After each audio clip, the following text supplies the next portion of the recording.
Hello, नमस्कार, सत श्री अकाल, अस्सलाम वालेकुम। कैसे हैं जनाब? तो साथियों, the mother of all deals. And right after Davos, the next weekend, I will travel to India.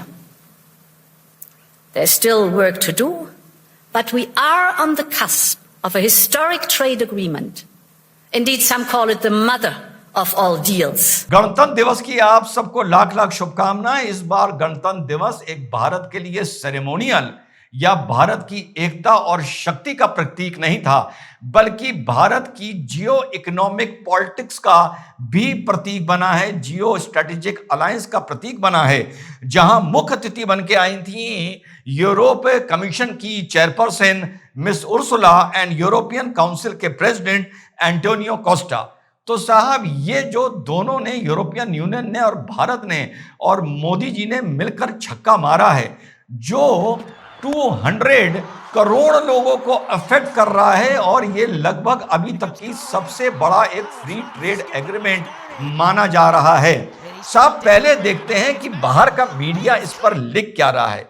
लू मॉन्डे लिखता है, India and Europe are discovering new geostrategic affinities, an example of realignment amid global chaos। फिर वही लिख रहा है, agreement between EU and India are the way to show the world there are alternatives to the USA. 1 year ago, on January 20, 2025, the United States revived a more forceful version of America First doctrine outlined by President Donald Trump. और ये लिख रहा है कि इसी का ये नतीजा है कि यूरोपियन यूनियन ने यह कहा, we will cooperate with any country we share interest with.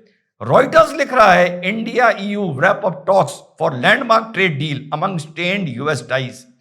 The deal paves the way for a free trade goods between the bloc of 27 European nations and India, and together make up the quarter of the world gross domestic product and market of 2 billion consumers. पूरे दुनिया का 25% GDP हमारे free trade agreement के अंदर समा गया है। साथ ही साथ यह भी लिख रहा है कि यूरोपियन यूनियन ने अभी हाल में इंडोनेशिया से, मेक्सिको के, स्विट्जरलैंड के साथ भी FTA किया है, और उसी टाइम इंडिया ने ब्रिटेन, न्यूजीलैंड और ओमान के साथ भी किया है, और मार्च में कनाडा के प्रधानमंत्री भी भारत आने वाले हैं हाथ मिलाने के लिए। साथियों, BBC क्या लिख रहा है, India and European Union set for mother of all deals as Trump's tariff uncertainty looms. It's a signal that India maintains a diversified foreign policy and that it is not beholden by the whims of the Trump administration. ये लिखा जा रहा है। DW क्या लिखा है, India quotes EU at Republic Day as trade deal means. Another European paper लिख रहा है, Modi has a shot at the history making with EU India visit. सबसे पहले साथियों समझते हैं फ्री ट्रेड डील है क्या।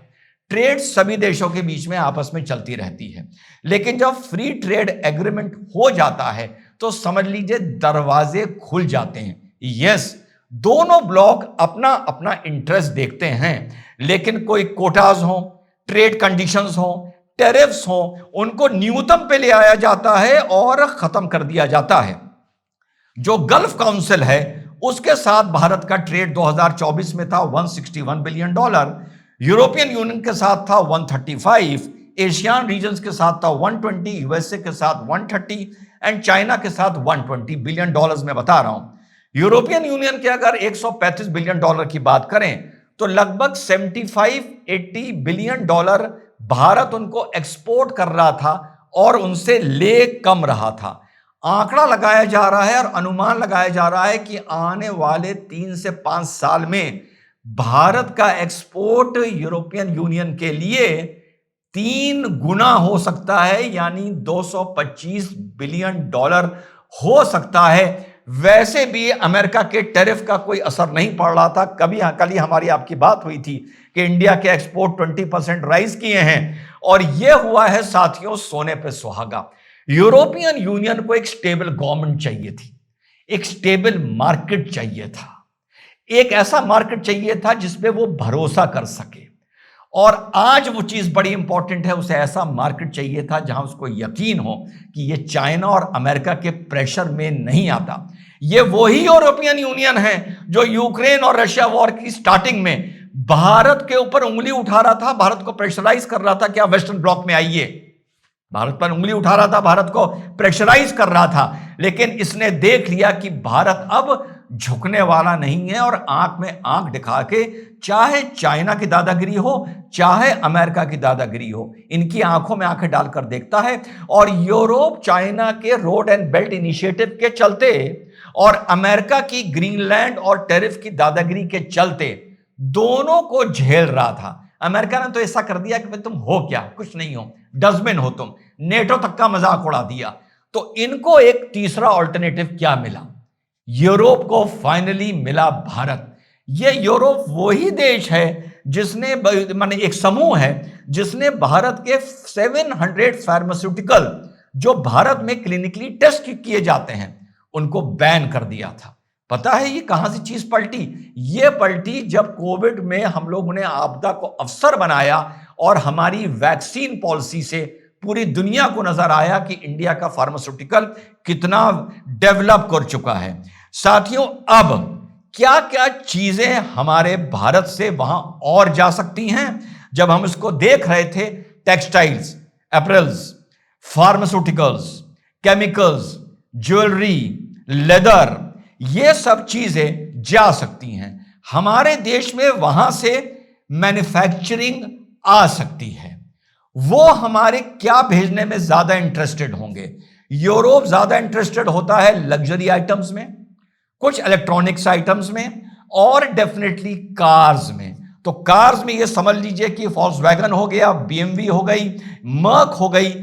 इस पे सुनने को आ रहा है कि लगभग 40% से ड्यूटी कम होती जा रही है। लेकिन इंडिया का जो मार्केट राइज हो रहा है, जैसे हमारा महिंद्रा हो गया, टाटा हो गया, इनका भी ख्याल रखा जा रहा है इस डील में। जो चीज पढ़ने पर मिल रही है तो एक सर्टेन कट ऑफ की टॉप एंड कार जो बाहर से आनी है हमारे देश में, उनके लिए एक विशेष कट देखने को साथियों मिल सकता है। लेकिन जो सुनने में आ रहा है कि जो ईवीज हैं वो भारत यूरोप की अभी अलाउ नहीं करेगा, और इसके अलावा यूरोप एग्रीकल्चर प्रोडक्ट्स में भी इंटरेस्ट लेगा, आपके डेयरी प्रोडक्ट्स में भी इंटरेस्ट लेगा। तो अब एक वो समीकरण बन के सामने निकल रहा है फ्री ट्रेड में कि भैया मैं अपना माल तुम्हें जितना अच्छा भेज सकता हूं भेज दो। मेक इन इंडिया को एक बूस्ट मिल सकता है। जितना भी लेबर इंसेंटिव हमारा सेक्शन है, हमारी मैन्युफैक्चरिंग है, उसको एक बूस्ट मिल सकता है। और लेबर इंसेंटिव चीज ही यूएसए के टेरिफ के बाद कुछ साथियों डिस्टर्ब होती हुई नजर आ रही थी। यह भी देखने को मिल सकता है कि यूरोप के लग्जरी प्रोडक्ट्स अब हमको भारत में बनते हुए नजर आए और यूरोप की कार्स भी हमको साथियों भारत में बनती हुई नजर आए। भारत ने पूरी दुनिया को एक चीज दिखाया, अमेरिका को प्रवोक नहीं करा, अमेरिका को इरिटेट नहीं करा, लेकिन बस इतना बताया कि करूंगा एंड में अपनी मर्जी की। वो यूरोप जो भारत से कहता था कि आपको रशिया का ऑयल लेना बंद करना है, फार्मा पे बैन लगाता था, ये कहता था कि आप बहुत टाइट रोप चल रहे हैं, यूक्रेन में आप न्यूट्रल कैसे हो सकते हैं, आज उसने भी भारत के सामने हथियार डाल दिए हैं। अमेरिका ने अपने ट्रेडिंग पावर को ओवर एस्टिमेट कर लिया, जिसका नतीजा आज ये देखने को साथियों मिल रहा है। याद करिए जब ये टेरिफ वॉर शुरू हुई थी, आपके भाई ने एक चीज बोली थी, पुराने लोग याद करिएगा और कमेंट करिएगा कि भारत अपनी इस हनक के दम पर जीतेगा या हारेगा, नीति में कुछ भी हो सकता है। ये 15 अगस्त 2026 को जाकर पता चलेगा। आसार ये बता रहे हैं, फिजाएं ये बता रही हैं, दिशा धारा ये बता रही है कि भारत एक बहुत बड़ी कूटनीतिक जीत, आर्थिक जीत, अर्थव्यवस्था की जीत की तरफ बढ़ रहा है। और सबसे बड़ी बात, इस ट्रेड डील के बाद भारत इंटरनेशनल ट्रेडिंग सर्किट पर इट हैज अराइव्ड। जो लोग सोच रहे थे कि भारत की it is a dead economy. जय हिंद, वंदे मातरम, खुदा हाफिज।